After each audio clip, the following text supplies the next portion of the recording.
They were meant to lead with free will.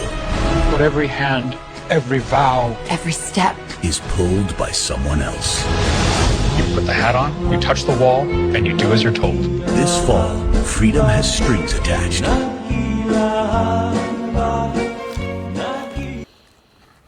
Yeah, folks, and that's about the size of it. We need better cartoons. That wasn't real, by the way. That's just another AI thing. But yeah, wouldn't it be great if Pixar was actually making cartoons like that? So here I am in a completely different location. Oh, look at this. Look who's coming down the road here, folks. Fancy running into this guy. There was a Jews again. Oh, hey, Max. Hey, how are you, brother? Good to see you. Good. Welcome to the ranch. Yeah, it's nice. Yeah, it's beautiful, huh? Very impressive. Beautiful view, lovely cactuses. Great house, man. Very impressed. Yeah, we're happy to have you here, at least through an Acapulco, and then probably a little bit afterwards. We'll see what happens after that. But we got like less than 3 weeks to Acapulco now. I can't believe it. Yeah, it's quick. Like it's 3 weeks. I think it's just 3 weeks. So yeah, amazing. Cool. Going to be great. Looking forward to it. Yeah, you got your Tesla machine here, right? So we'll get that set up for you, so you get lots of energy for the event. Absolutely, brother. It's Awesome. going to be good. Talk to you soon. What do you talk about, like the Jews? Of course, the Jews and the police state of the United States. What King Trump's doing to the world, you know. Yeah. It's insane. It's insane. Everybody's talking about it, but it's causing a huge awakening, which is a good thing. So, Well, yeah. you should mention too the gold and silver stuff. Like, it's insane. It's never moved like this ever in history. Ever. Silver's up $50 last month. Like Yeah. you were probably buying silver coins at like $5. Yeah. Well, I remember buying silver like years ago. I bought silver at $6 an ounce, and silver silver in Australia. I looked yesterday; it was trading at like $202 an ounce. Unbelievable! That's awesome. Like, Good for you. It's unbelievable. But it's that's all in a safe in Australia that I can't get to. But anyway, that's good. It's there for my son. So Yeah. Anyway, It's like a sign that this whole system's on the verge of collapse. Like it is. We're on the cusp. It is. I mean, I'd be surprised if we last this year. I mean, it's This or next year, it's all coming down. probably even within months. I mean, it's crazy because silver's never ever moved like this before. Yeah. It's broken free, and again, you know, it isn't the price of silver going up; it's the price of the dollar going down. So. Oh yeah, of course. No, but that's what I mean. It's all collapsing right now. All of their stuff's collapsing. All the bank stuff, their fiat currencies, all the Jew stuff. Yeah, well, they've lost control of the narrative completely. Yeah, totally. So that's why they had to do things like shut down TikTok and all sorts of stuff. They're just really doing everything they can to stop people talking because everybody's noticing. Yep. That's the way it is. It's awesome. Keep noticing. Bye, everybody. Enjoy the video. See ya. Bye. Hey, the people you run into, folks. But yeah, I'm here at Jeff's ranch, as he indicated. And it's great. It's a fantastic place. And his house is incredible. Like the house that he's spent the last 5 years building, it's incredible. It's honestly one of the best designed, best laid out, most open plan, user-friendly houses I've ever seen. And he had a little downstairs room in his old place. Had like a downstairs room and then another downstairs room where he had his sauna and all that sort of stuff. Now he's just got this whole, virtually like a gym complex down below levels, which is incredible. And everything's built in, and yeah, amazing place. Still not finished, but getting pretty close. And yeah, I'll probably be here until Acapulco, which is in 3 weeks. And then I'll go to Puerto Vallarta, and then I'll look at where I'm going to be from there. Then I'll probably come back here and organise my stuff and figure out where I'm going to be from there. Interesting times, folks. Really, really interesting times. And they're really pushing the envelope with things in the United States. I mean, it's been a week or so since I did a video, maybe 8 days. The whole Alex Preddy thing that I'm sure everybody's seen, it's gone viral everywhere, people talking about it. This guy virtually executed. And again, I mean, he was a serial pest, if you want to look at it that way. He used to go to these protests and make a habit of being there. I guess he thought he was doing the right thing. There was one video of him kicking the tail light out of ICE's car. This is a moment the news movement filmed on January 13th in Minneapolis, showing a man who appears to be Alex Parody interacting with federal immigration agents 11 days before Border Patrol shot and killed him. Our footage was analyzed by the BBC, whose facial recognition technology confirmed his identity to a 97% degree of accuracy. On the morning of January 13th, our team received a tip that federal agents were blocking a street at the corner of East 36 and Park Avenue in Minneapolis. We arrived around 10:15 a.m. We saw observers shouting at the agents as they walked back to their vehicles. When they started driving away, the man kicked their taillight. An agent then got out of the vehicle, grabbed him, and pushed him to the ground.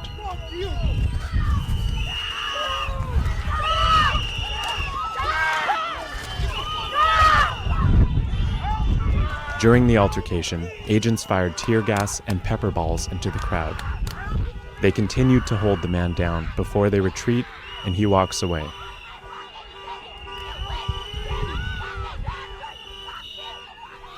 The man in our footage is wearing a similar outfit to what Parody was wearing on the day he was killed.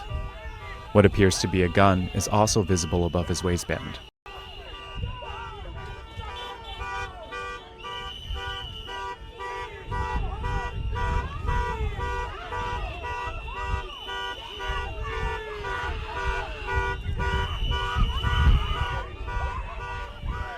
Here, he continues to stand at the scene.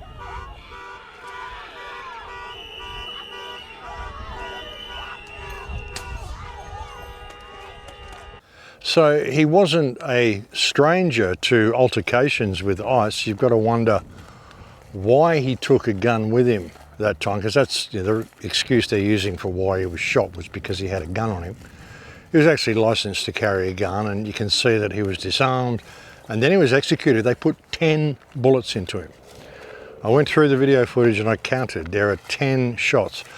There is speculation that possibly the gun discharged when they removed it from him, and that's what set the whole chain of events off, because the gun discharged, and so the other officers thought, well, they heard a gunshot, and so they just started firing. People don't react very well in these situations. Well, these ICE officers certainly don't anyway. So there is speculation as to that, but again, he was executed. You don't need to put, even if the first shot went off and there was only 9 bullets they put into him. Why the fuck do you need to put 9 bullets into anybody, especially a US citizen, on the streets of Minnesota?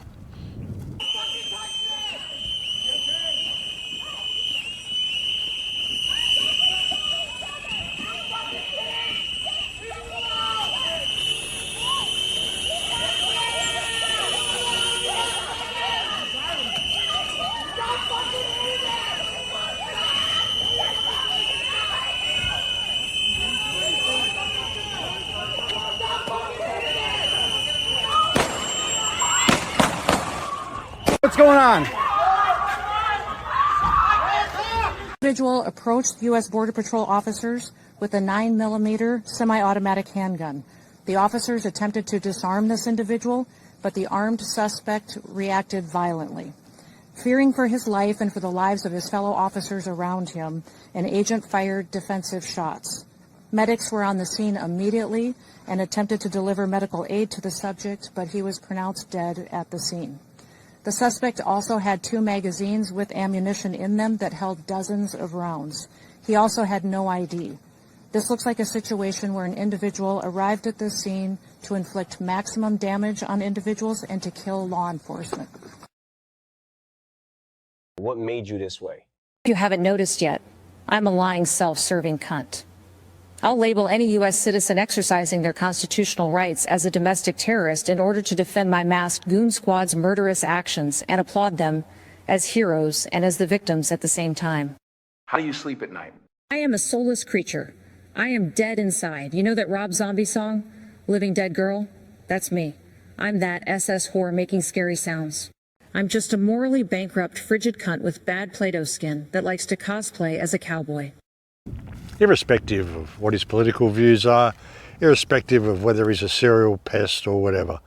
You know, legitimizing this sort of thing is very, very dangerous because it means it's going to come home to you as well. And that's what they're so careful to do. They want to normalize it. That's why they've live streamed Gaza for the last 2.5 years, to normalize genocide, so that people will get used to seeing blown up children and screaming parents and injured families and destroyed buildings and people being shot on the street by snipers. And you know, the IDF not giving a living shit about anybody. Soldiers running around dressing in the lingerie of the women of the houses that they've plundered. You know, going plundering Palestinian houses and then dressing up in the women's lingerie just as a taunt to show the Palestinians, look, we're getting into the most private, intimate parts of your life. Not only are we destroying your houses, we are going for the most intimate parts of your life, and we are making a mockery out of it because that's what we enjoy doing. You know, they've normalised all this. And now you see what's happened on the streets of Minnesota. You've seen ICE just go out there, they've been completely out of control. And this is kind of being normalised because there's been so much divide. The Trump mechanism has worked very well at that. The Republicans and the Democrats have never been more divided. I mean, really, there are no Republicans and there are no Democrats. It's a uni-party system. It's all just theatre for the masses. It doesn't matter what side you're on, they just want you to be on a side. Pick a team. That's what it's all about. And the divide through Trump, because Trump is such a polarised personality. The divide that he has created has really, you know, widened this gap in American society. So now you've got the ICE agents going out to a blue state, a democratically governed state from the Democrat Party, and creating this havoc there. And in response to that, you've got the governor of Minnesota, I think, was it Tim Walz, I think his name is? He's now deployed the National Guard to combat the actions of ICE. And then Trump talked about sending in the military. So I don't know whether he has. I mean, I also heard talk that he was actually going to pull ICE out of Minnesota, and I also heard talk that, what's his name, George or Greg Bovino, the head of ICE, has been removed from his job following the shooting of Alex Pretty. Interesting name, Pretty. Could be called Pretty. And on the other shooting, we heard the woman shot was Renee Good. Pretty good. Interesting. Pretty good start to the revolution, don't you think? Charlie was arrested and informed that due to an offensive tweet they had made, they were going to be charged and sent to court.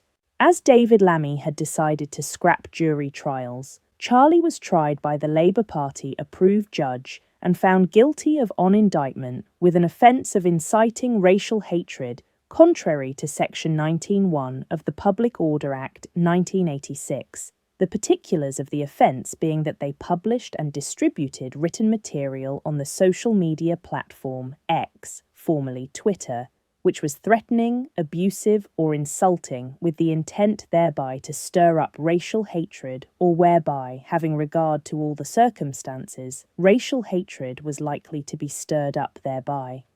Charlie was thus sentenced to 3 years in prison. Charlie did not receive any visitors in prison. Their parents did not want to risk associating with such a dangerous speech criminal in case by hearing something they themselves would be committing a crime. Despite the overflowing prisons in Britain due to Keir Starmer's new hate speech laws, a space was found for Charlie by releasing a violent sex offender early, as at least they had not said anything hurtful online. Charlie was forced into re-education struggle sessions in which they were taught all about the new tiers of racial equality and social justice. Although according to the state-appointed teacher all people were equal, some people were more equal than others.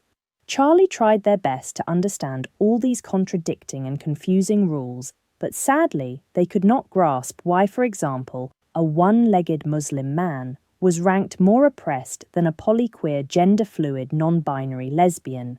Charlie was able to be released early on the condition their vote would automatically go to the Labour Party if there was an election in the following years, although many of these elections were being postponed indefinitely due to issues with the electoral system. Charlie knew not to question this, as they didn't want to risk being sent back to re-education sessions. Whatever the great leader Keir Starmer had planned was in the best interests of the country. Charlie received a phone call from Amelia. They were very worried, as despite finding Amelia attractive, Charlie thought she might get them into trouble again. Amelia explained that she was campaigning for the rights of political prisoners and the rights of oppressed people. Charlie was so relieved. If they met with Amelia at this campaign, it was for a good social justice cause, and there was no risk they would get into trouble again for thought crime. However, while they were out campaigning, a police officer approached. Charlie had not thought to question what disadvantaged groups they were fighting for. Amelia was fighting for the rights of the oppressed British people and for political prisoners who, just like Charlie, had been locked up for simply voicing their opinions online. The police officer, which were now simply known as stormtroopers, told them they were under arrest. Amelia suddenly pulled out a pistol, which was very illegal in Britain due to the government disarming the populace, and began shooting at the stormtrooper while shouting, "Die, you fucking commie pig!" Oh dear, thought Charlie, the revolution had begun. Yeah, and that's pretty much the way the British would react, I think, to a revolution, you know. Oh dear, the revolution has started. The revolution, they're really trying to get it started in Iran.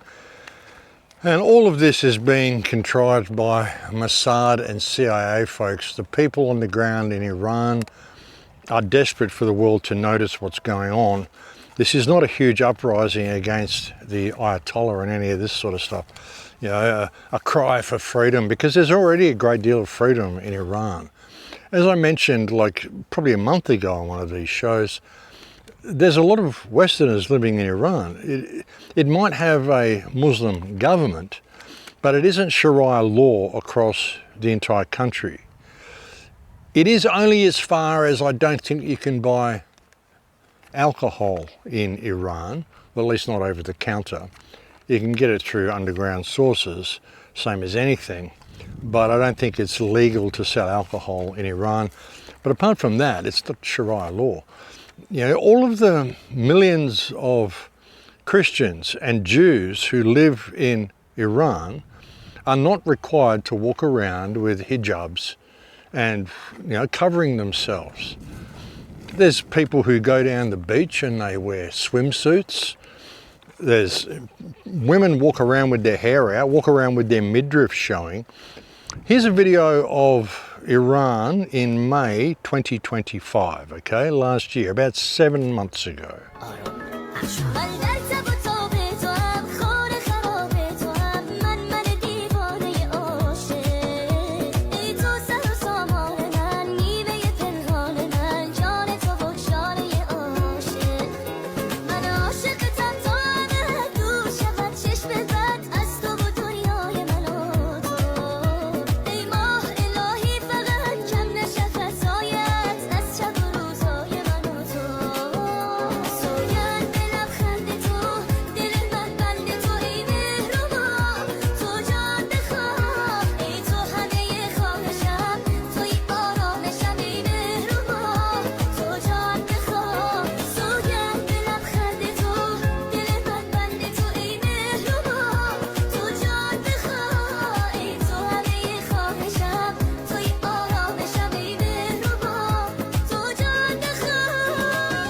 Yeah, so it's nothing like what you're being told. You know, the West has this impression that all of the women in Iran are required to walk around wearing black outfits and being completely covered from head to toe, and that they're all repressed and being brutalized by their government at the moment.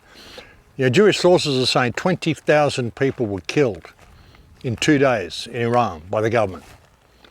Think about those figures, folks. 20,000 people were killed in 2 days in Iran by the government. In World War II, one of the most brutal battles of World War II was the Battle of the Bulge. The Battle of the Bulge was absolutely brutal. There were air strikes, there were tanks, there was military, there was artillery, there were soldiers, tens of thousands of them in there battling it out against each other. And the battle lasted for 6 weeks. And the death toll from that battle was 19,600. In 6 weeks of bombardment with airstrikes, tanks, heavy artillery, that was the death toll. And you're telling me that Iran, the Iranian secret police, have managed to murder 20,000 civilians in 2 days. I mean, you know, if you believe the stories that you're being told about what's going on in Iran, it's ridiculous, folks. All of these stories are being pushed so that you'll welcome the United States going in there to free the people. Not freeing the people, they're going in to bomb the shit out of the country. Yeah, sure, the Iranian people are begging for the United States to come and free them. Yeah, sure. The people of Iran are sitting there saying, please, Mr. Trump, come and bomb us. We want you to come and bomb Tehran. We want you to come and bomb all of our cities and kill millions upon millions of our civilians because it's going to free us. What's it going to free them from? It's going to free them from life. It's ridiculous. This whole scenario has been cooked up by Israel, and there are Israeli agents in there who are creating all of the havoc. There was actually a good but very disturbing anim video that someone created which showed exactly what's going on. You've got these Mossad and CIA plants in Iran who were given vast amounts of money to start distributing weapons and go and join the street marches and just start randomly killing people and blowing shit up and doing as much damage as they can. A little disturbing, but I'll show it to you here. If you don't want to watch it, I think it goes for maybe 2 or 3 minutes. You can just fast forward. Iran, 2026年1月8日。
Yeah, and that's what's going on, folks.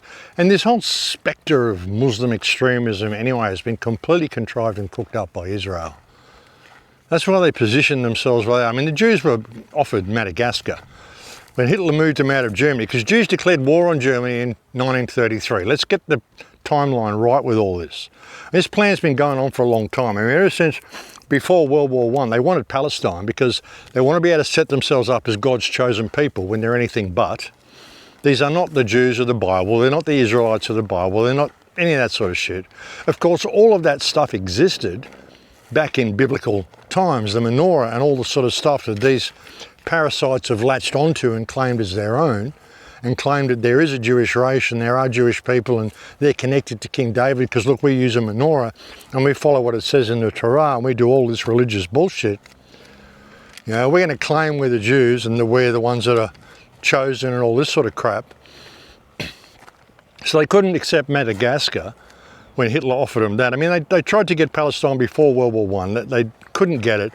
So there was the Balfour Declaration, and then they staged the attack on the Lusitania to get America involved in the war and said, okay, now honour the Balfour Declaration. But Britain didn't honour it. So World War II started. And then Hitler, I mean, they declared war on Germany in 1933. Hitler moved them all down to Palestine in 1933 in the transfer agreement or Havara agreement. And they've been running this whole thing ever since. So they need the land of Palestine so they can claim that they're Jews and Jews come from Judea and all this bullshit that they've concocted. And they've done it over this period of time because the last 2 or 3 generations that have actually grown up into Israel have been fully educated into this false doctrine and this false version of history over a period of generations.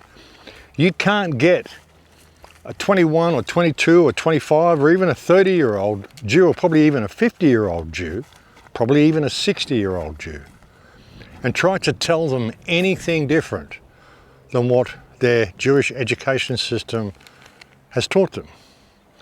Ever since they got in place and they opened their Jewish schools and they started modifying history, even now they're saying that in 1948 there was no Nakba. They didn't expel any Palestinians. What happened in 1948 was the Arabs invaded Israel and tried to expel the Jews, and they occupied parts of Israel, Gaza and West Bank, and Israel has been trying to get them back ever since, but they've been standing up against terrorist activity, and the reason it's taken so long is because they're such humane people. And it wasn't until that these terrorists in Gaza came and carried out the October 7th attack that they just put down any semblance of being human to these people. They're just animals and we're going to go and kill them all, and we're justified in doing so because look what they just did to us after we've allowed them to occupy our lands for so long. This is literally the bullshit that they're spreading, folks. When really the Jews came to Palestine, modern Jews who call themselves Jews, came to Palestine in 1947 and they formed the state in 1948, and they've been occupying it more and more and taking over the place ever since. This is why these people have been kicked out of their host countries 1,030 times, and this has happened to 109 countries. They've been kicked out of 109 countries 1,030 times.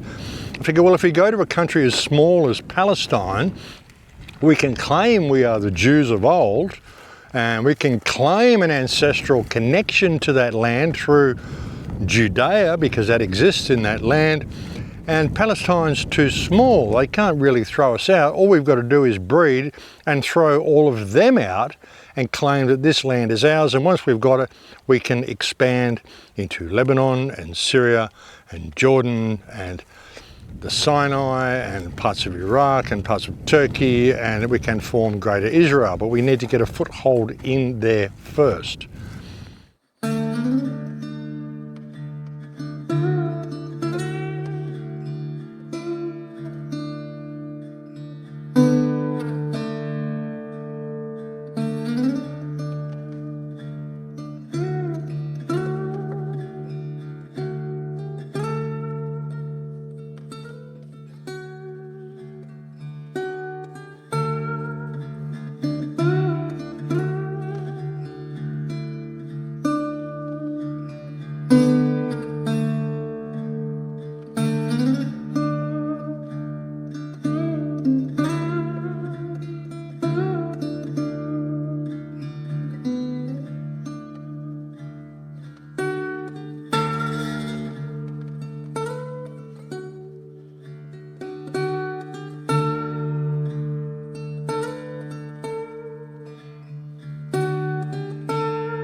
And they say they're not an occupying force.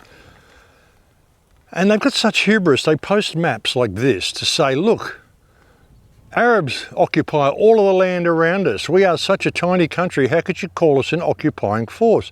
And yet the map shows that even though they were offered Madagascar, no, they chose to place themselves smack bang in the middle of the Arab world, and they've been attacking their neighbours ever since.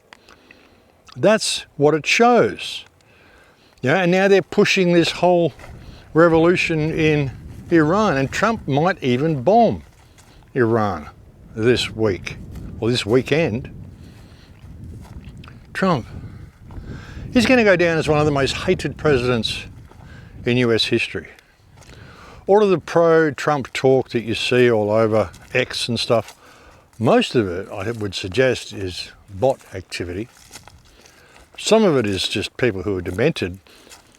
Senator Babbitt from Australia, who has always seemed like he was in there batting for the people, and you can't trust any of these politicians, folks, but he always seemed that he was in there batting for the people. He's now been totally pro-ICE, totally pro-Trump, totally pro taking the rights away from the Australian people, totally pro-war with Iran. Speaking of taking rights away from the Australian people, on the last video that I did, I said that the hate speech bill hadn't passed. I got that information from a tweet by Senator Malcolm Roberts on X. He said, yes, we defeated the bill. And then 2 days later, I heard, no, the bill actually passed. The hate speech laws got passed in Australia. And since then, we've seen the most incredible stuff. People being arrested for a tweet, people being arrested, people being stopped on the street, their cars pulled over because they've got a watermelon sticker on their back window, and this is seen as an anti-Semitic symbol. Unbelievable. There was a guy in a soccer game or something as well, not in Australia, but he had stopped the genocide in the ink, the sunscreen under his, and they threw him off for anti-Semitic slurs. Now hang on a minute. If someone's got "Stop the Genocide" written on them, or in a poster or something, how is that an anti-Semitic slur? According to many sources, there are genocides going on all over the world. There's a genocide going on in Rwanda right now. According to Israeli sources, if they can be believed, there's a genocide going on in Iran right now. This guy had "Stop the Genocide" written in his sunscreen, and he was taken off the field for anti-Semitic slurs. Didn't mention Israel, didn't mention Gaza, just said "Stop the Genocide." But like I said, there are genocides going on all over the place, so why would this be seen as an anti-Semitic slur unless it is you who are saying that Israel is actually committing a genocide? If you're not saying that, then how is the term "Stop the Genocide" anti-Semitic when there is, as I said, genocides in Rwanda, Iran, if we're to believe the media, and all sorts of places going on at the moment? So, you know, they sort of expose themselves in what they do, folks. But it's gone to a ridiculous degree. There was a woman in Australia, apparently intellectually impaired, who was looking for a course in nutrition. She rang up a nutritionist because this nutritionist had been recommended to her by somebody else. She rang up the nutritionist and tried to arrange an appointment with her, and then later on in the day she pocket dialed her a couple of times. And have a look at the result of this mistaken pocket dial. Police have taken a young Meadowbank woman to court alleging she left an anti-Semitic voice message for a well-known nutritionist just days after the Bondi attack. But the accused's lawyer says it was an accidental pocket dial and the charges are a massive overreach. What police allege was an anti-Semitic threat, the defence says was anything but. This seems to be a case of charge burst and answer questions later. Serena Tanuri charged with harassing Mandy Sacker, a nutritionist of Jewish faith she'd never met but seen on TV and social media. The alleged offending contained in a voicemail 1 week after the Bondi massacre. All of the circumstances of this case point in one direction. It is an accidental call. Serena's lawyer noting his client, who works at Bunnings, has a severe intellectual and cognitive disability supported by the NDIS. She's not anti-Semitic. She doesn't even understand the conflict. It's alleged Serena sent a text to Mandy, writing, "Hey, how are you? Is this Mandy? I saw somewhere that you helped Katie from Married at First Sight with her nutrition. I was wondering if you could help me as well, Serena." Around 5 hours later, a call from Serena's number went to Mandy's voicemail. No voices were heard on the recording, but Mandy claims she heard sounds she believed were gunshots, causing her immediate fear and nervousness. It could be a bed creaking. It could be someone snoring. The 26-year-old, who has also been hit with an AVO, pleaded not guilty today. The case is listed for next month, when a decision will be made on whether the charge is dropped or if the matter goes to a hearing. And you were very shocked to hear you being charged from police? Especially like with my mental health. I just wish people could understand. Yeah, I mean, what can you even say to that? I mean, how desperate is this Jewish woman to present herself as a victim? How desperate for attention must she be to think, oh man, God, I think I heard gunshots. It was a threatening call. Could have been someone putting their glass down on a bar. Could have been someone closing a door. Muffled sounds. She actually sat there and listened to the whole thing. You know, oh, it's happening again. There were 2 calls. The woman was obviously a pocket dial. And not only that, I mean, she is so desperate to be in the media and to support the Jewish victim narrative that she called the police over it. And the police are so programmed and so stupid that they actually went to see the woman and they thought it was a chargeable offence, and she's got to go to court over it. And not only that, but the judge accepted the case. I mean, you can see what we're up against, folks. It's ridiculous. It's been, I mean, this is like a skit from a comedy show at this point. It really is. It's just unbelievable. But yeah, so the hate speech laws came in, and this is the result. And I showed you also on the last video that British guy saying, well, thank God, folks, and congratulations, everybody. We overturned the digital ID. I said on that show, so you watch what will happen. They will now change the tactic, and they'll say they need to protect the children, and they'll start bringing in age verification so that they can limit people under the age of 16 from accessing the internet the way they're doing in Australia. And of course, in order to do that, you're going to need facial recognition and digital ID for everybody over the age of 16. And there we go, they've just done it. They've just announced this in the UK, and Macron has also announced that this is what they're going to do in France. So that's the way it's going, folks, and that's the plan, and it always unfolds just the way we predict it's going to unfold.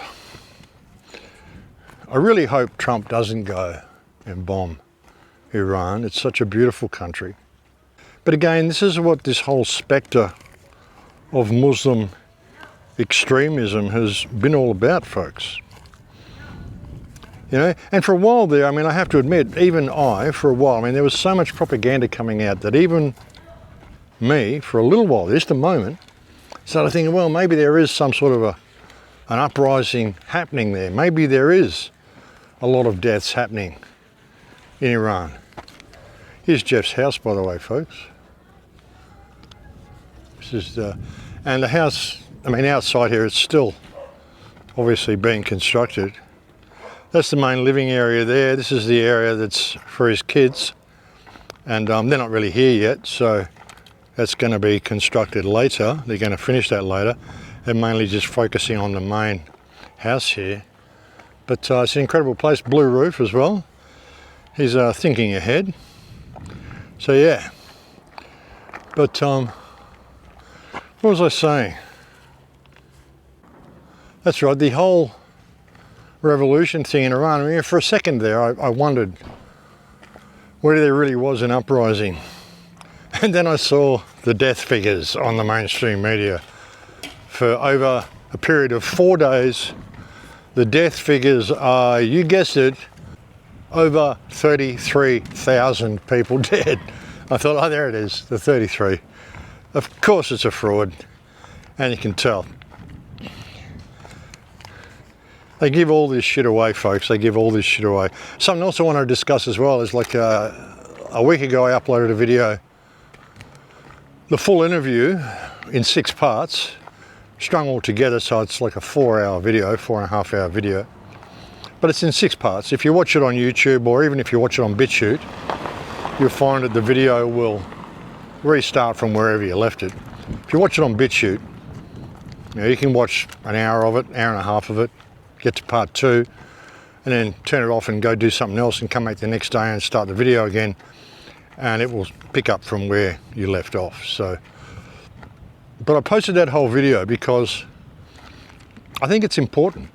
I really do. There are a lot of people who fell into the left-right paradigm and said, oh, this guy's a Democrat. He's saying it would have been different if Biden was in or whatever. To me, that just shows me that, you know, he's just a pleb, just a normal, everyday left-right guy. He thinks that the system's real. I mean, you know, he joined the military. He's in the military for 21 years, for God's sake. Don't expect him to be too enlightened. But to me, that just adds credibility to it. And hey, this has gone pretty viral, this interview. The YouTube video that I saw of it has had around about 400,000 views last time I looked. So a lot of people are getting this information. It's been posted on X, segments of it have been posted on TikTok. Maybe that's one of the reasons they did what they did to TikTok. But a lot of people have been looking at this video and looking at this information. We know Trump, he loves to sue people. So let's see if he sues anybody over this. Let's see if he sues anybody for defamation, for putting out this video, making all these heinous claims about him. Will he do that, or will he simply ignore it and hope it goes away? And in response to this, there has been a new rule that came in on TikTok where they actually banned the use of the word Epstein. You know, and like, bear in mind that there's more than one Epstein, but if you even type in the word Epstein into TikTok, they won't allow you to make that post.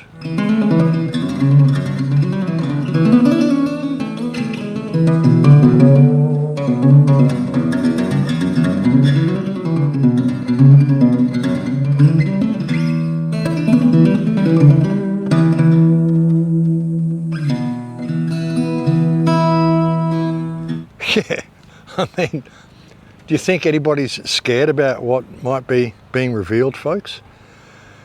Because a lot of stuff is being revealed.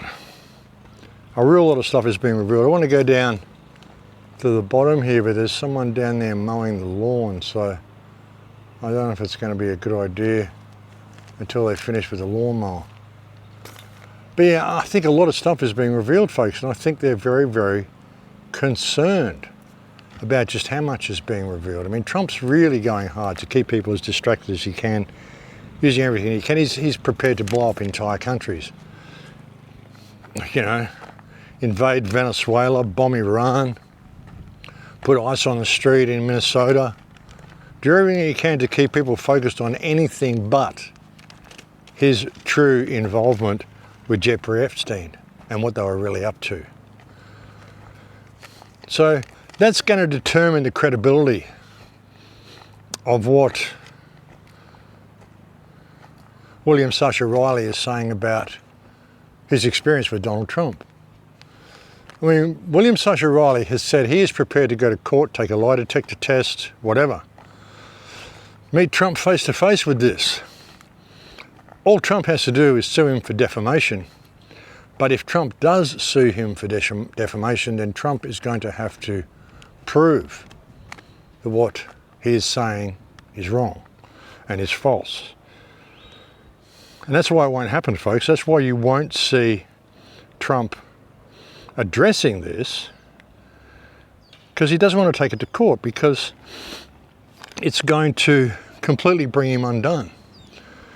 He just wants to kill everybody off like everybody else, like what the Israelis are doing. They really want to kill off white people, folks. You notice a diversity in everything. Like any time you see a couple or a family or anything, it's always multi-race, mixed race family.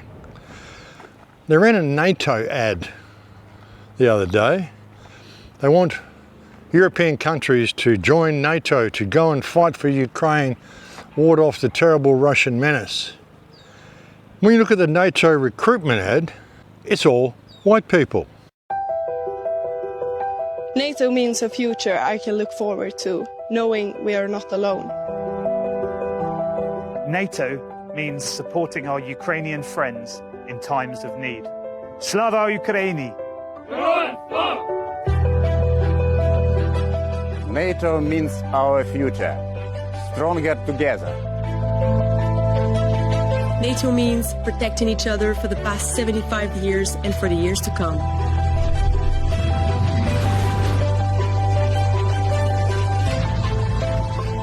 NATO means working side by side, every day, civilian and military, to improve our security. NATO means celebrating our differences and overcoming challenges together. NATO means living in a free society and a chance to shape our own future. NATO means serving a greater purpose to protect the ones that I love the most.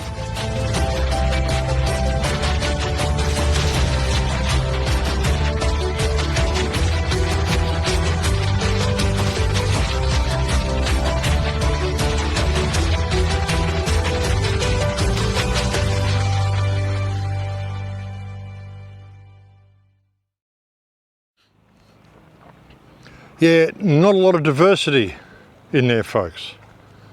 Not in the NATO ad. We want you to go to war, but just the white people. There was one guy who looked like he had dark skin, but if you look again, it's just a white guy with camouflage paint on his face. So, you know, if you're a white guy, we want you to go to war, and you can go off there and kill each other. And we don't want the black people to go, we don't want the Jews to go, we don't want anybody else to go, just you white people. Have a look at this place, folks. It's a beautiful area where we are.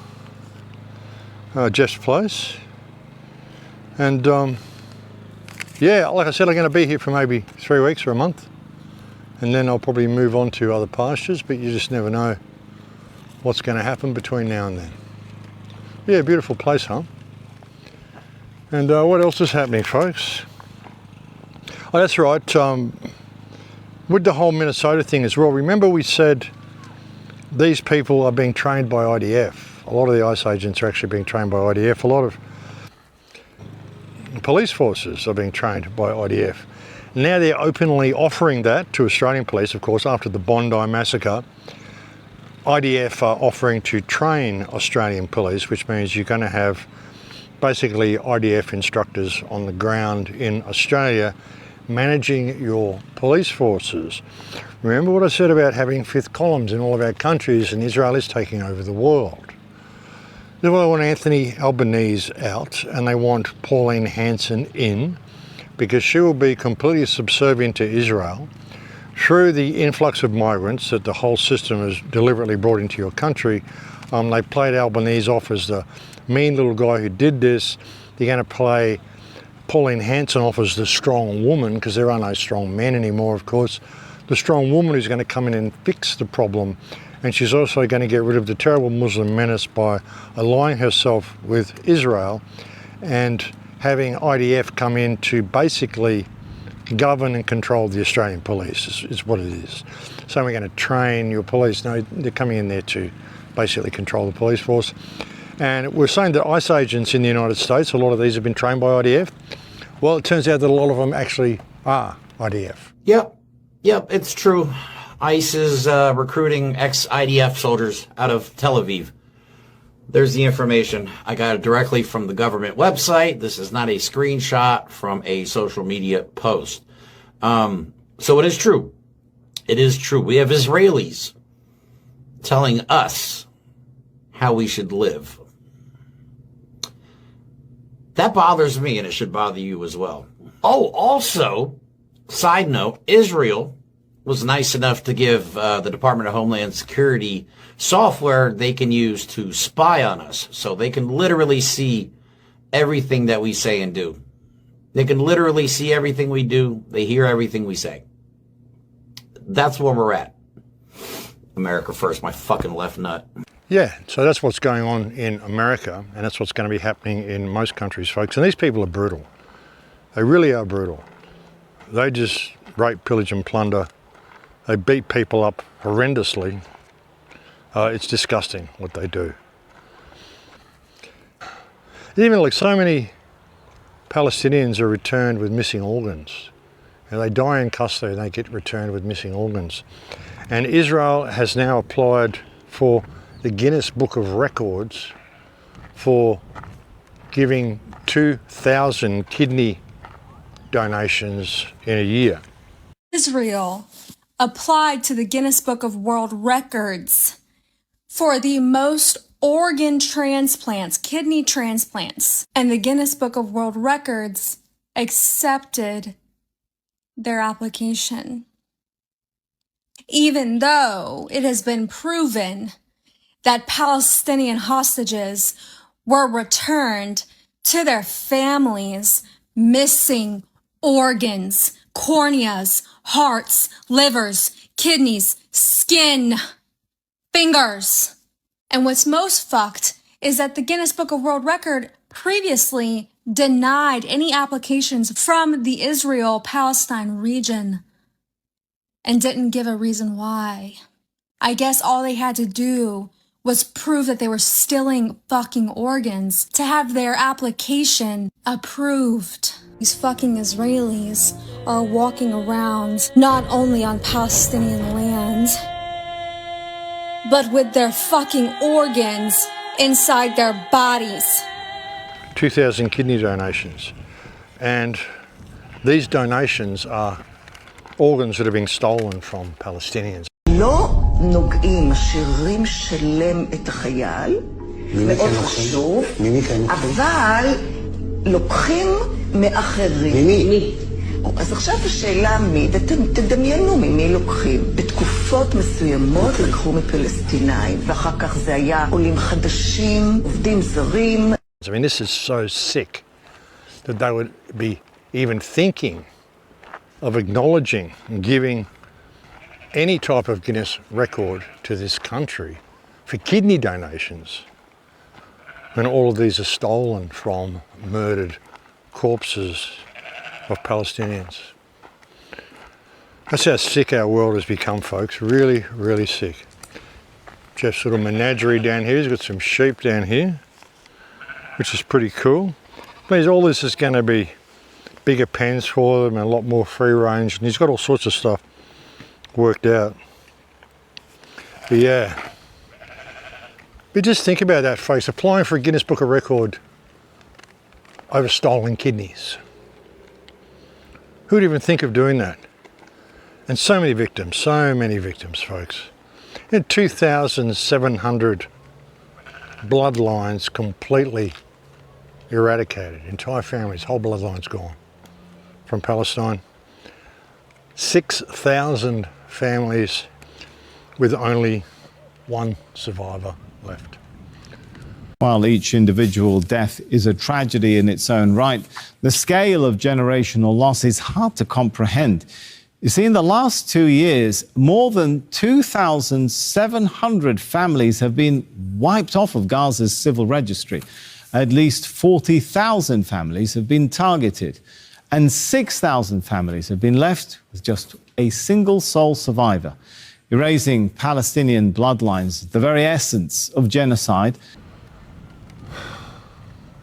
But it's not a genocide.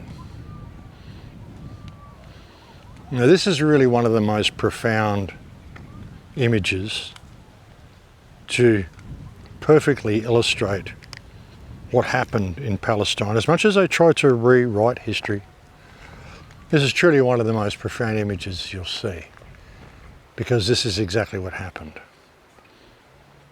And they've infiltrated everything. There's been a lot of stuff come out about Charlie Kirk and TPUSA as well. It would appear that TPUSA was just a Mossad front the whole time. The whole time. Money laundering, ballot rigging. Charlie Kirk didn't know about any of it. Charlie Kirk was a front man. He was an honest and decent guy. And they put him out there as a front man to promote a message that was strong and true, because they knew he was a strong and true individual that would promote a good message. And he did it. And then when he started to wake up to how much he was being scammed, they killed him. There's a guy, someone, I can't remember his name, Tyler Boyer or Tom Boyer or Boyman or something like that. But he was basically running the whole company, and I'm sorry I can't think of his name, but he was basically running the whole company. Charlie was away all the time. He was always on tour. I actually met someone in Sedona, a guy called Matthew, friend of Rachel's, my friend Rachel Reenstra, who lives in Sedona.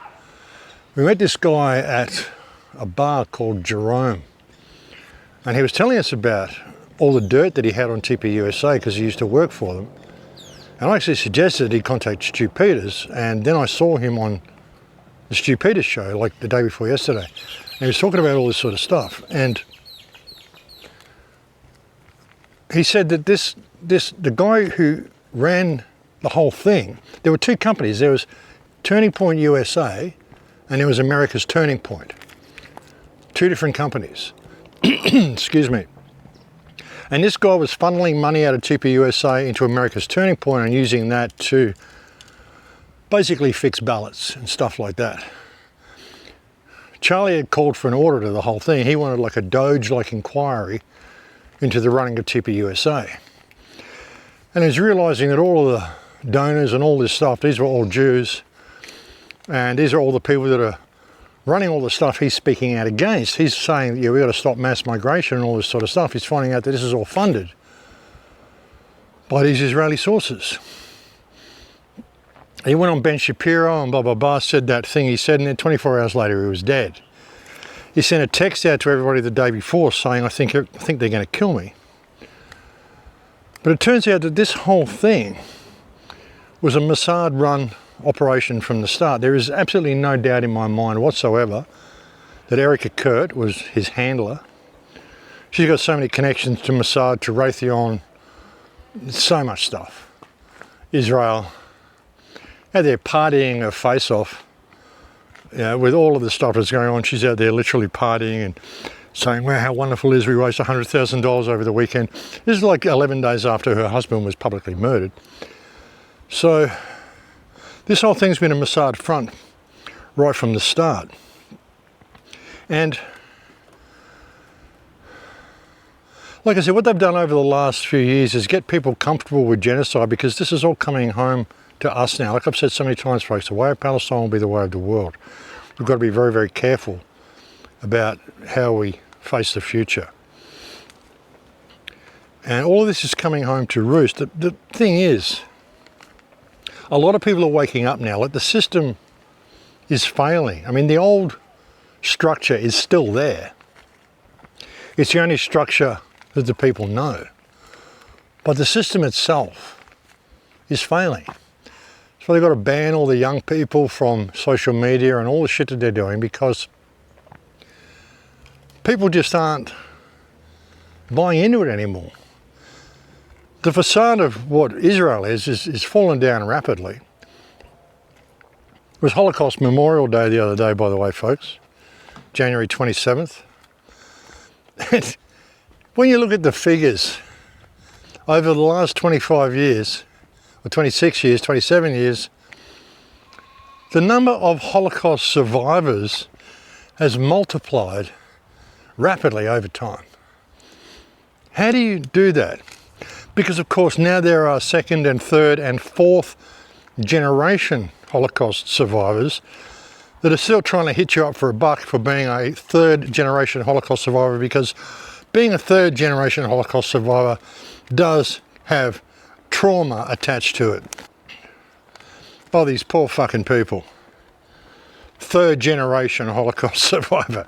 There wasn't even a first-generation Holocaust survivor because there was no Holocaust. I mean, let's be real about it, folks. It simply didn't happen. But yeah. But as I said before, with TikTok banning the word Epstein, what we've seen is a mass exodus from TikTok. And like in droves, people have left in droves. There's another platform that's been around apparently for a while called Upscrolled.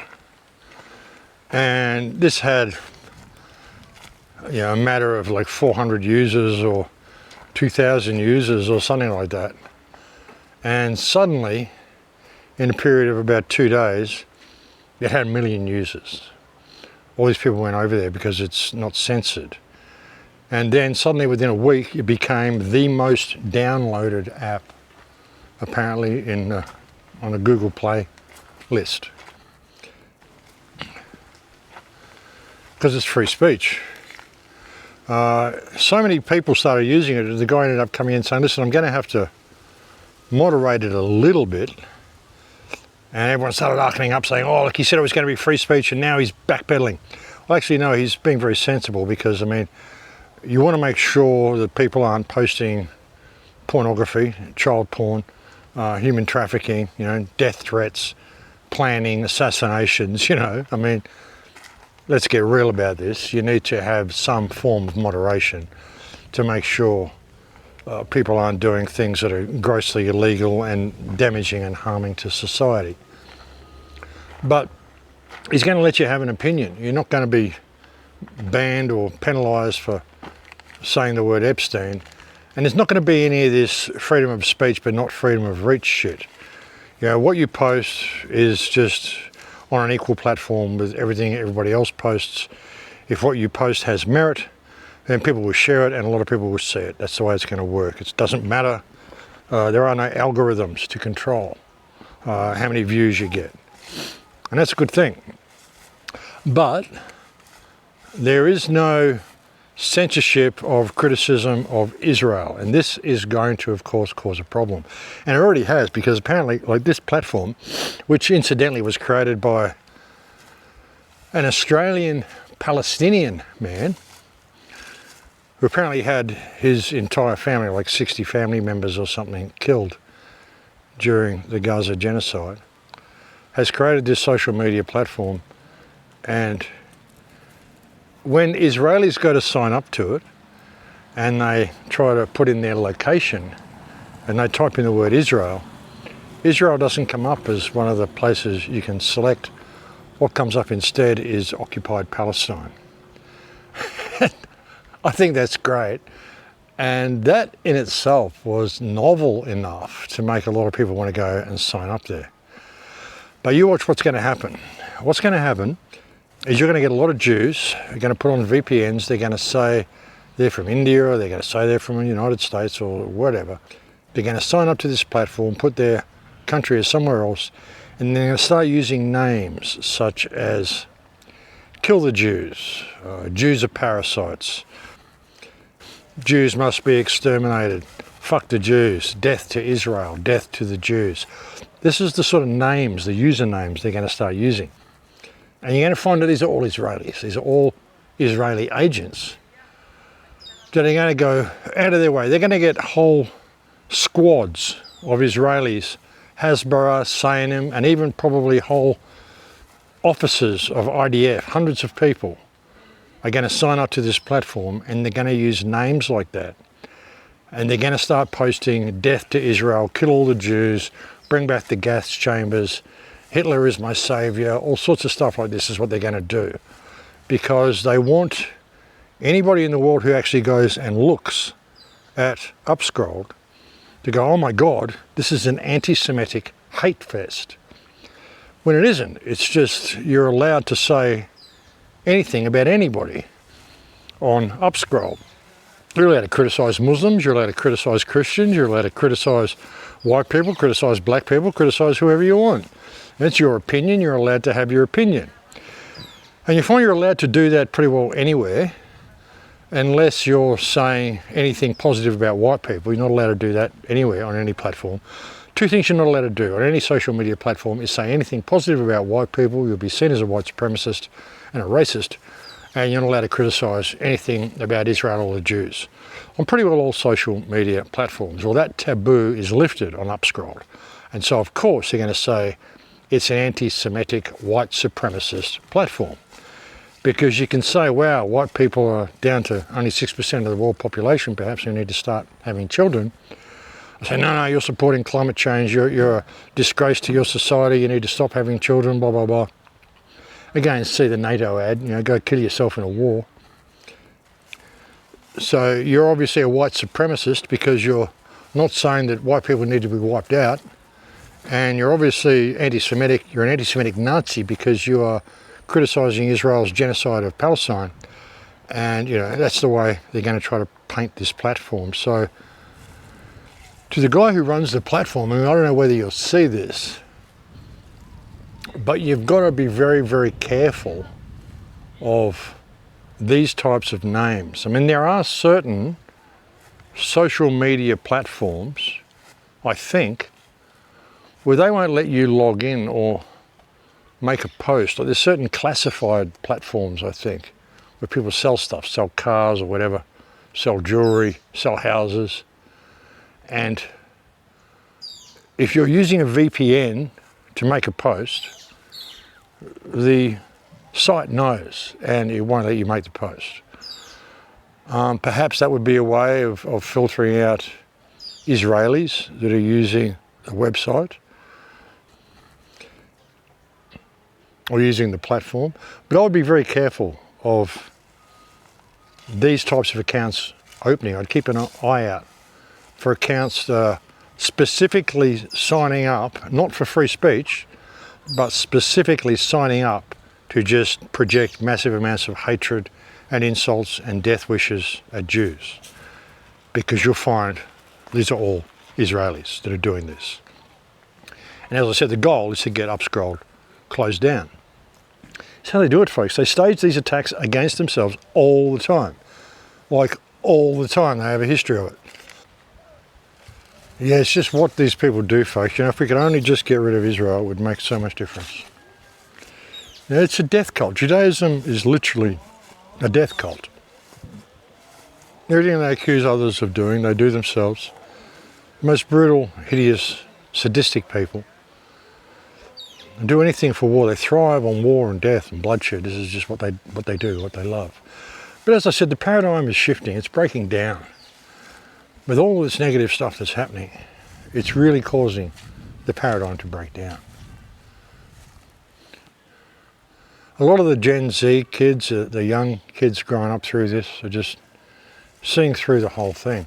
The more they try to censor it, the more people see it. And even with what's going on in Gaza, I mean, it's ludicrous when you think about it. It's freaking hilarious that they're claiming that we need to feel sympathy for the Jews and see them as victims, when the live-screened brutality that we've seen over the last 2.5 years in Gaza shows us exactly what the Palestinians have been fighting against for the last 80 years.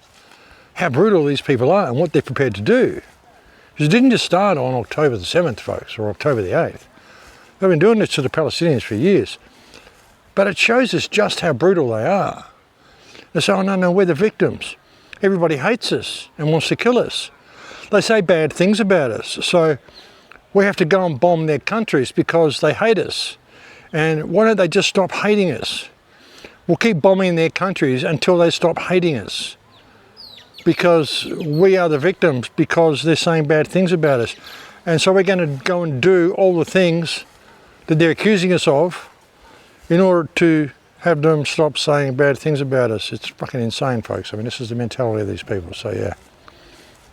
But anyway, look, I'm going to leave it there for now. As Jeff said, 2 weeks to an Acapulco, which is going to be cool, folks. I'm looking forward to seeing you all there. I don't know where I'm going to be. after there, but who knows? Maybe I'll be back here for a little while. But I'm looking forward to it. And again, thank you to all the people who sent me so many kind emails. Thank you to anybody who's ever made a contribution to the website.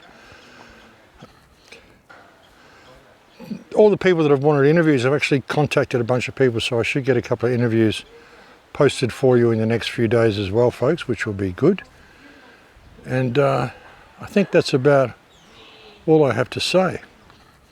Again, all the people that have contacted me over going and visiting my nephew in Australia, because I mentioned that my nephew has a Tesla machine. If you would like to try the Tesla machine, you can give him a call. I hope you've all contacted him, all the people that sent me emails. There's been quite a few.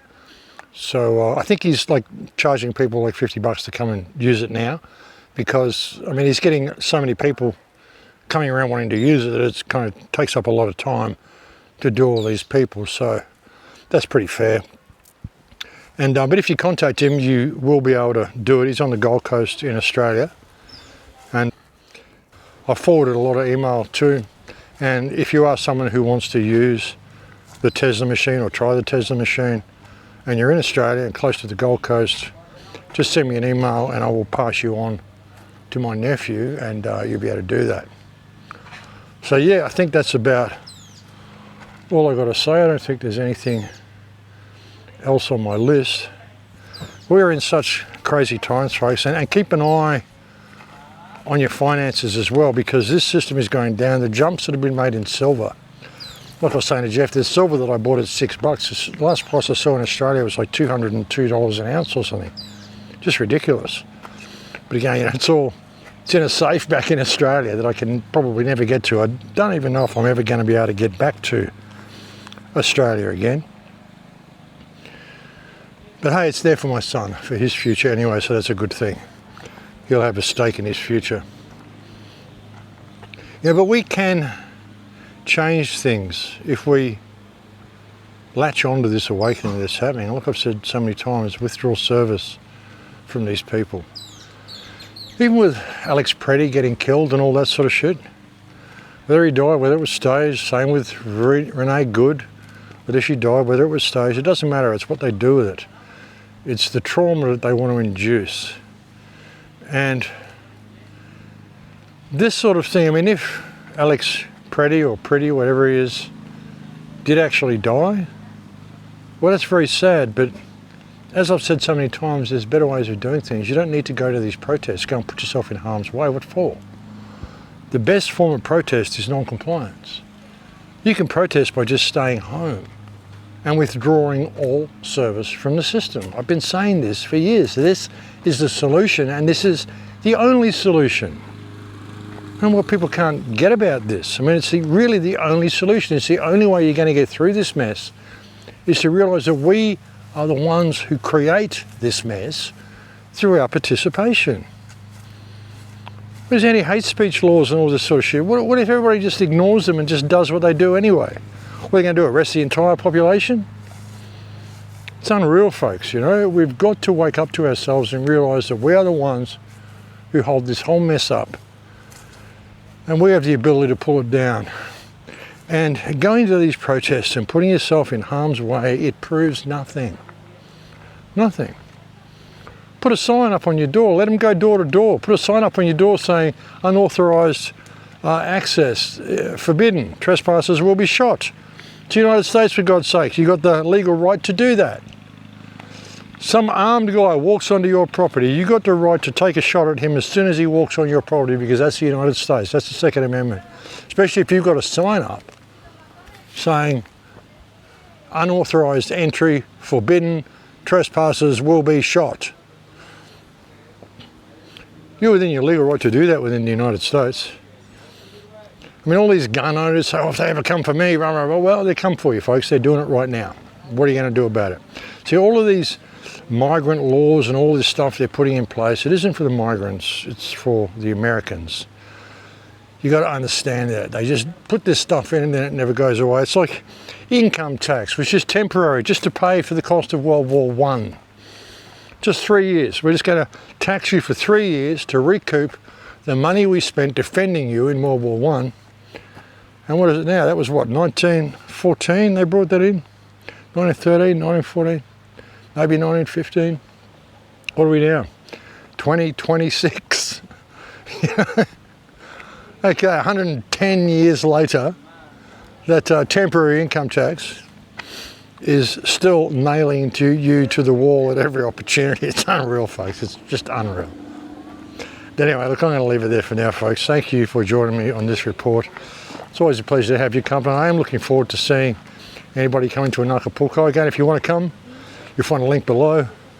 Acapulco.com. You can use my name, Egan. You can get yourself a 10% discount on the ticket. There is going to be a Crowhouse bar at the event this year as well. I believe it's going to be at the Gucci bar. I don't know. I have no idea. I don't know where it's going to be. Someone set it up, but I think that's the name, is the Gucci bar. And it's in Puerto Vallarta.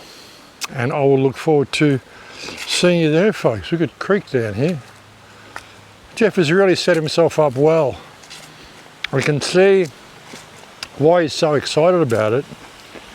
And looking at the house that he's built up there, I can see why he's been saying to me that he's kind of running out of money as well. Because there certainly has been a fair bit go into this house. Whoops.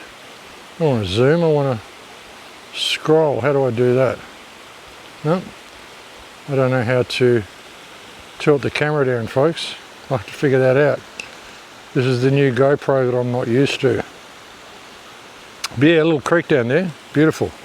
But yeah, incredibly beautiful house that he's built, and good on him. It's taken 5 years to get this place up and running, and I must say that I'm impressed. I can't wait to see it when it's finished. But anyway, I'll leave it there for now, folks, and you have a wonderful day. Thank you for sending me all the kind thoughts that you send me. And thanks for sharing the information the way so many of you do. And I'll look forward to speaking to you again soon, folks. I'll definitely be able to bring you another video, maybe even two, before Acapulco. But please do take care until then. And hey, enjoy the show, folks. And stay out of trouble. Like I said, you don't need to go to these protests. All you've got to do is stand in your own truth and stand in your own power. Be yourself. Realize you came here to grow your soul. This whole system is going to break down under the weight of its own dysfunctional nature. And there's nothing anybody can do about it. There's nothing we can really do to fix it either. It's gone. It has to. It's in its death throes. We're seeing it to, desperately try to maintain its control, but it's not going to do it. So much stuff's coming out. All the information about Trump and all this pedophile activity and all this shit is coming out. People are seeing through the veil now. People are seeing Israel for what it is.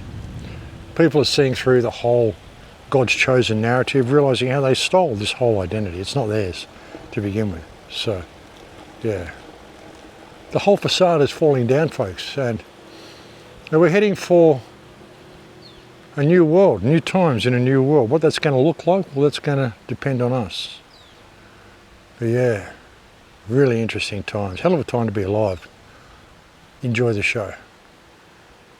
But I look forward to speaking to you next time, folks. Please take very good care. Until then, in Lakesh.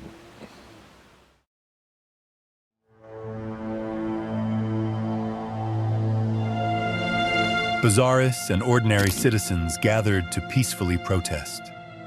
Rising costs, economic hardship, the direct result of America's economic terrorism, unlawful sanctions designed to suffocate Iran.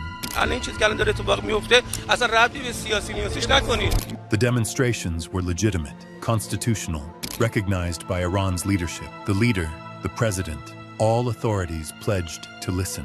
بله این اجتماعات عمدتاً از طرف بازاری‌ها بود اما حرفشون حرف درستی بود. من هم تو تلویزیون شنیدم هم تو محاسبات و تو کارها این رو دیدم.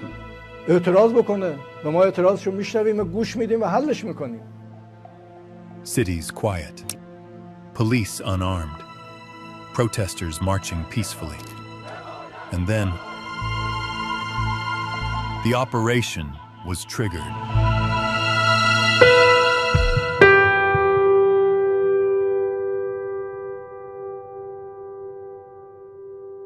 The 12 Days War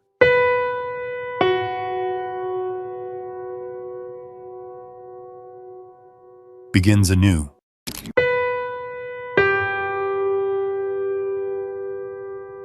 American and Israeli officials admitted Mossad's heavy involvement. Thousands of Starlink terminals smuggled in, handed to terrorist cells inside Iran. Terrorist cells moved fast. They infiltrated crowds. They turned protest squares into killing fields. Civilians and law enforcement slaughtered in gruesome, ISIS-like fashion. Eyewitnesses saw armed operatives issuing commands, moving with discipline. Some disguised as police. Fake checkpoints appeared. Civilians stopped, executed at close range.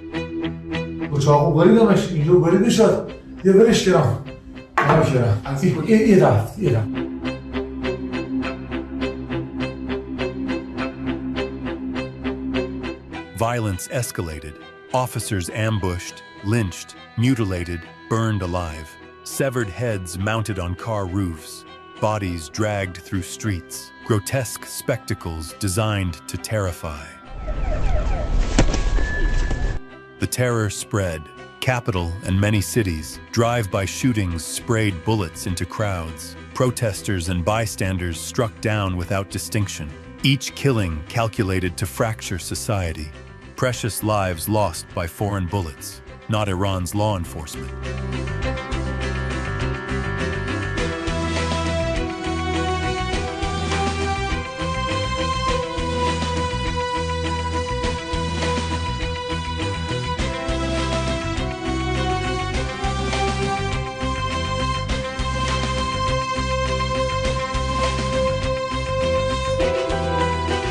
These people are totally unarmed people.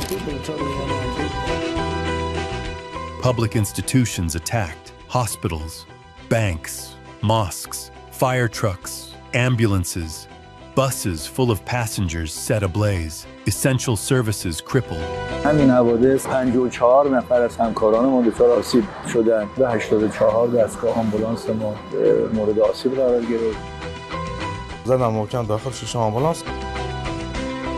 The extreme brutality confirmed these were trained operatives. Beheadings, mutilations, coordinated arson, synchronized executions. This was not spontaneous protest. This was organized terror. و می‌بینید از چشم، از بینی، از صورت، از گونه هیچی باقی نموند.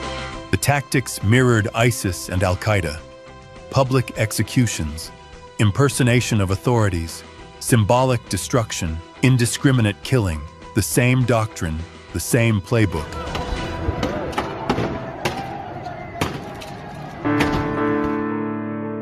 And it was not unprecedented.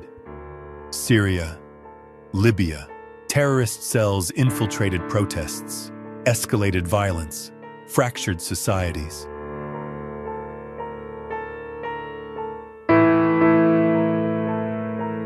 Alongside the violence, a media war was launched.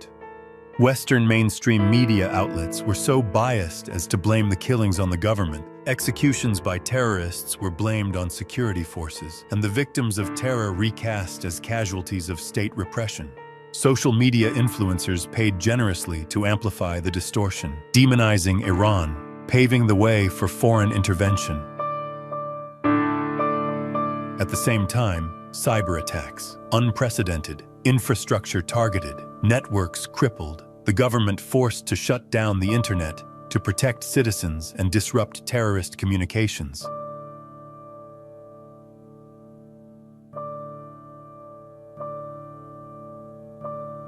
چقدر ما مظلوم شهیدان نیرو انتظامی مظلوم سبب فریادی بچه‌ها نیرو انتظامی کسی نمیرسه خلاصه جنگی اینجای بچه هر کی جای حیوان بوده اثر تمرین بازیکن منه شاگرد من بود بازیکن باشگاه سایپای تهران بابا خارجی بودم خانه یه دفعه دیدم من پشت به بشش بچم افتاد خونش رو دستام ریخت دخترم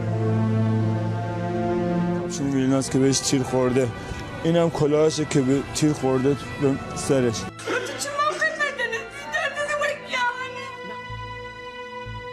به جمسی فرشته خوابیده بود وقتی که جایی که خدا دلم باز بیشتر به تنگ شدن.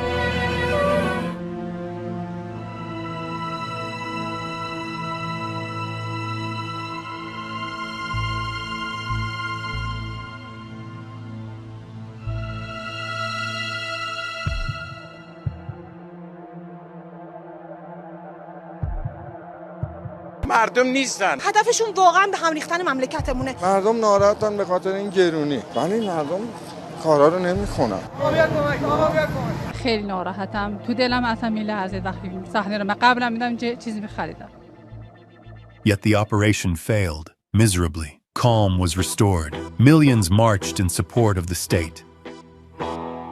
Now, the United States and the Israeli regime stand poised to launch a new war, to engineer regional collapse.